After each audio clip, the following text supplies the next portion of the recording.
ડાયરાને રામ રામ ને મારા બધા ખેડૂત મિત્રોના આજના અમારા નવા વિડીયોની અંદર સ્વાગત છે। તો મિત્રો આજે આપણે વાત કરવાની છે એરંડાની ખેતી વિશે, એટલે કે એરંડાની ખેતી કેવી રીતે કરવાથી ખેડૂતને સારો ફાયદો અને સારી આવક મળે છે।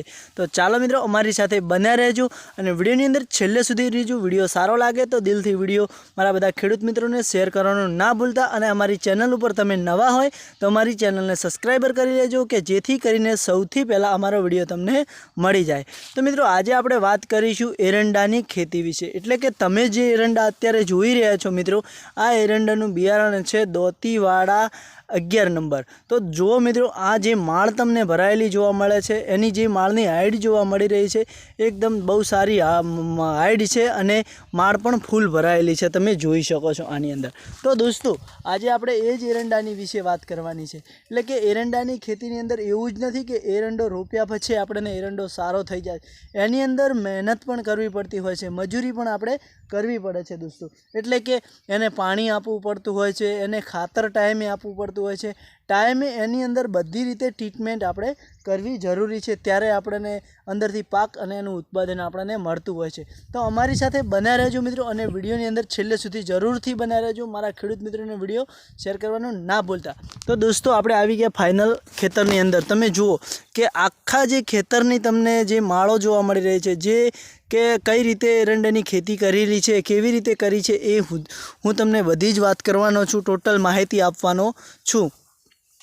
તો દોસ્તો જુઓ કે પહેલાં તો આની અંદર જ્યારે કે આપણે ડીએપી ખાતર સાથે યુરિયા પણ થોડું મિક્સ કરીને જમીનની અંદર પહેરવામાં આવ્યું છે અને પછી આની અંદર છેલ્લે આપણે જે કે અત્યારે જે પાણી પાઈએ છીએ એની સાથે સાથે જે ભૂવાસ્ત્ર જે ખાતર આવે છે આપણે ઓર્ગોનિક ખેતીની અંદરનું જે ગૌસ્ત્રને બંને મિક્સ કરીને એની અંદર નાખવામાં આવ્યું છે, એના કારણે આપણને એરંડાનો વિકાસ સારો જોવા મળે છે અને એકદમ કે એ ખાતર નાખવાથી મિત્રો કલર એરંડાનો સારો હોય છે અને ડાલે પણ બહુ સારો પડતો હોય છે।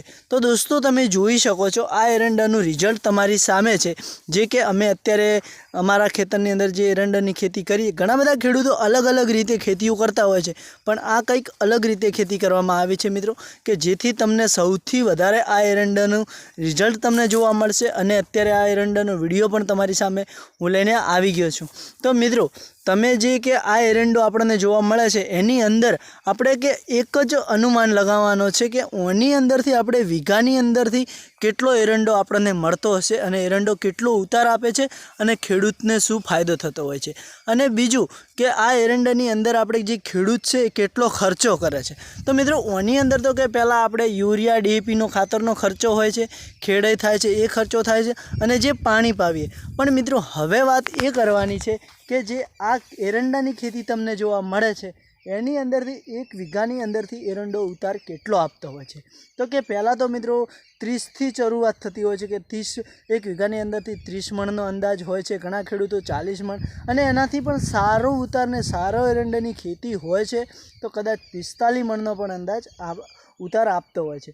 તો મિત્રો આ જે ખેતી તમને જોવા મળે છે ઓની અંદરથી આપણે રેગ્યુલર એક વીઘાની અંદરથી 50 મણનો ઉતાર આપણે ધાર્યો છે અને એટલો લેવાનો પણ ફાઇનલ છે જ।